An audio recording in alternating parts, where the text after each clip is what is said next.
L'intelligence artificielle, c'est en fait une terminologie qui revêt beaucoup de réalité. D'un point de vue technique, on appelle ça en fait l'apprentissage machine. Donc ce sont des algorithmes qui visent finalement à reproduire des raisonnements complexes et à simuler un certain nombre de tâches.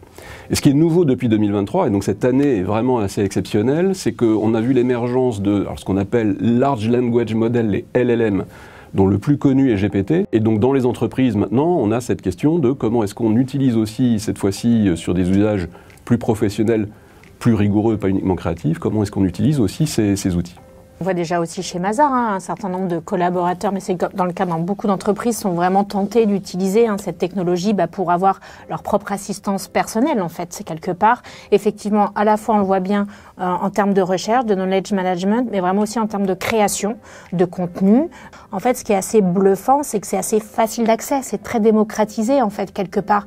Il faut pas avoir forcément fait des études spécialisées dans ce domaine. Alors pour comprendre comment ça fonctionne, au fond, oui.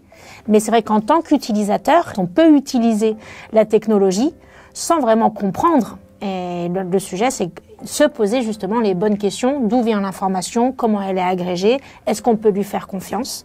Mais ce qui est sûr, c'est qu'en termes d'usage et d'accès, aujourd'hui, voilà, c'est gratuit. C'est accessible à tout le monde. Et puis, c'est très facile d'interaction. C'est un changement de mindset puisqu'on passe du moteur de recherche à quelque chose de très différent. Que, du coup, c'est une expertise. C'est à charge des collaborateurs de ne pas être juste techno-curieux, entre guillemets, mais de se créer une propre expertise aussi sur la capacité à s'adresser à ces intelligences artificielles. Et donc là, on est sur quelque chose qui va sans doute occuper les collaborateurs et les entreprises dans les 2-3 années à venir.